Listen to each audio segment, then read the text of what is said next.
Teniški navdušenci in navdušenke, prav lepo pozdravljeni v našem Facebook pogovoru. Še drugi teden zapored kličemo v Mehiko, le da je tokrat z nami Andreja Klepač. Andreja, lep pozdrav. Ja, lep pozdrav vsem. Kako je v Mehiki zdaj, ko ni potrebno več igrati? Ja, v Mehiki je v bistvu lepo, mirno zdaj. Ni več tekem, sicer sem še imela neke obveznosti tukaj z turnirske, ampak ja, je lepo. Kaj praviš, kako bi ocenila tvoj nastop na letošnjem zaključnem turnirju? 1 zmaga in 2 poraza, v skupinskem delu sta obtičali skupaj s Jurakovo. Ja, letošnji nastop, v bistvu sem zelo srečna, sem po prvi tekmi, po tisti poškodbi, ki se mi je zgodila hrbta na prvi tekmi, sploh lahko nastopila.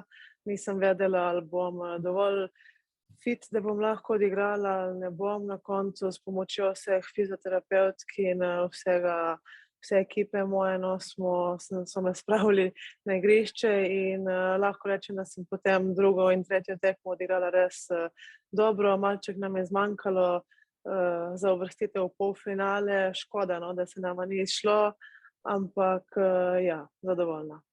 Kako drugačen je bil morda letošnji nastop, glede na to, da si že nastopila na zaključnem turnirju, da si se znova vrnila takole med najboljše, tokrat z drugo igralko?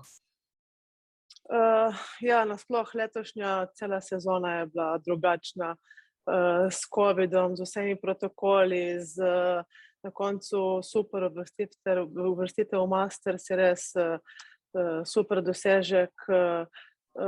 Tako, z Darjo smo začeli igrati na sredi sezone v Charlestonu in tam sva sedeli obe na kosilu in se pogovarjali in sem rekla, Darja, jaz iščem partnerko, ti si tudi ne veš, kaj bi, pa dejva iti na Masters. In obe sva res to zagrabili in nama je uspelo in je toliko bolj posebno, da sva se uvrstili.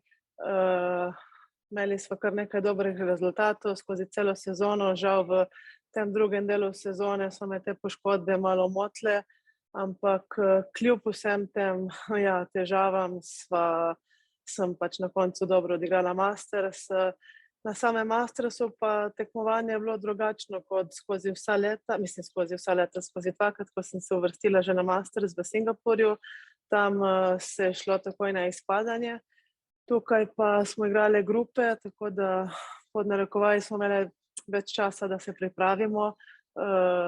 Ja, tokrat je bilo to res dobro, sistem tekmovanja je bil drugačen. Imeli smo 3 tekme in ja, se je zgodilo, kar se je zgodilo. Ja, na Mastersu so tudi igralke, tiste najboljše med posameznicami. Videli smo te tudi v večerni obleki. Si jo kupila v Mehiki ali si jo že imela s seboj?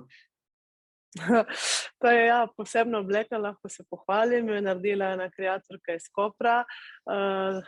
In sem se kar udobno počutila v njej. Tako da to nam že vse vnaprej povejo, kaj moramo imeti oblečeno. Pač dress code in potem se punce pripravimo, vsaka po svojih najboljših močeh in se probamo najboljše uštimati za ta večer. Koliko je bilo druženja tam lahko s tistimi najboljšimi, na koncu je zmagala Garbiñe Muguruza? Zdaj če začnemo že s to otvoritvijo, kar je v bistvu prvi dogodek, ki moramo igralke biti prisotne, je posebno, da vse igralke se malček družimo, skupaj smo v tisti sobi, ko se pripravljamo, pa make-up, pa frizura, pa fotoshootingi, tako da kar traja. Mislim, da ob enih 2 smo se vse dobile, pač vsaka imela svoj timing, ampak smo se videvale in je trajalo do enih 6, da se to vse skupaj uredilo. In potem sama ceremonija tudi 2-3 urce. Res so se potrudili na koncu z gala večerjo, lepa lokacija bila v takšni veliki dvorani notri, posebna, polno zgodovine, fresk, tako res nekaj posebnega. Skozi sam turnir, celoten turnir, pa vsaka igralka ima svoj ritem. Nekako z Muguruzo smo imeli od prve tekme do zadnje tekme isti schedule. Prvo smo obe igrali dnevno tekmo, pol pa vse nočne tekme, sicer ona je še pol nadaljevala, mi smo se ustavili po skupinski igri. Včeraj sem malček pogledala finale in ja, super, no, je zasluženo zmagala. Ja, kako si ti razlagaš, ker takrat, ko si ti začenjala pred 15-16 leti, se nekako že naprej vedelo pri mnogih igralkah, ja, ta bo igrala vsaj v polfinalu, ne? Zdaj pa je ženski tenis popolnoma nepredvidljiv. Kaj se dogaja v ženskem tenisu? Ja, tenis se je spremenil, res bi lahko rečem, kot si sam omenil, takrat se je vedlo, ja, ne vem, Hingis, te punce bojo prišle sigurno v polfinale. Zdaj pa se je igra spremenila, nivo igre za moje pojme. Se mi zdi, da vse igralke, ne glede kakšen ranking imamo, so sposobne narediti dober rezultat. Vse je enakovredno, vse so malenkosti, ki odločajo, no, bom rekla. Tudi punce, ki so mlajše, pač igrajo zelo agresivno igro, mlajši si, manj razmišljaš o pritisku, manj ga čutiš in igraš na polno skozi celo tekmo, tako da ja, tenis se je spremenil, sigurno.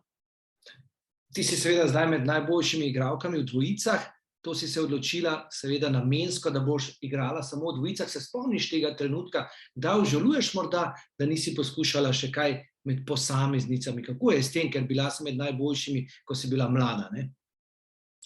Ja, sigurno mi je žal malček, ker mene je pač telo izdalo, zaradi tega je potem padla odločitev, da bom samo dvojice igrala. Takrat sem imela težave z zapestjem, 3 operacije na zapestju, tako da non-stop so bile skozi mojo kariero te poškodbe prisotne, ampak tudi non-stop v vsaki poškodbi sem se nekako vrnila in me je to naredilo še močnejše in se nisem predala.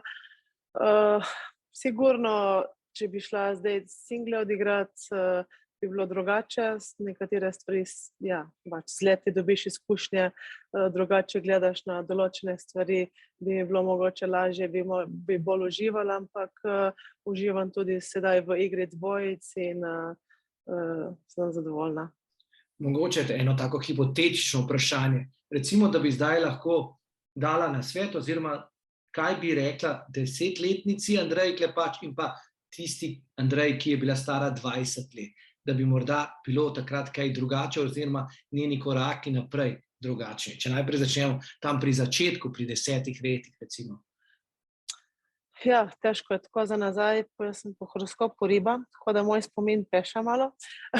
Ne, pri teh letih jaz sem uživala, sem imela dobro ekipo, ki je skrbela zame, že v mladinski kategoriji sem pač bila v Evropi top igralka. Puncam, mislim, zdaj, če bi to, kar bom povedala, sem tudi jaz delala, tako da je v bistvu nasvet za vse, ki se odločijo na to pot, samo da uživajo, da si dajo cilj, močen cilj in vsak cilj v karieri, v življenju je dosegljiv, če res si ga močno želiš, trdo delaš za njega in se prepustiš nekako, zaupaš ekipi, ki te vodi. To je nasvet tudi 20-letni Andreji Klepač ali kako? To je nasvet po moje za vse. Naj zaupajo in samo se prepustijo. Kakšne cilje pa ima 30 in nekaj let Andreja Klepač? Ja, nič, zdaj sezona je končana, naslednje leto z Darjo nadaljujeva, začnemo v Avstraliji, še vedno čakamo sicer na potrditev turnirjev, ne vemo še, kje se igra točno, mislim, datumsko so že nekaj napovedali, Avstralija še vedno se odpira sicer, ampak bomo videli, v naslednjem tednu so nam bodo dali več informacij. Ja, en teden, en mesec in pol že grem dalje in naslednjo sezono si želim nadaljevati tako igro, prikazati dober nivo in uživati v tenisu naprej. Pa je v mislih tudi kakšna olimpijska želja, olimpijske sanje, to še obstaja, 2024 Pariz, igra dvojic, tam Razidarček, Juvan, ne vem kdo. Bomo videli, vse je odprto, če bo telo služilo, zakaj pa ne. Hvala lepa, da si vzela čas in seveda uživaj še naprej v Mehiki, dokler boš tam na toplem. Hvala tebi. Hvala, srečno. Ciao.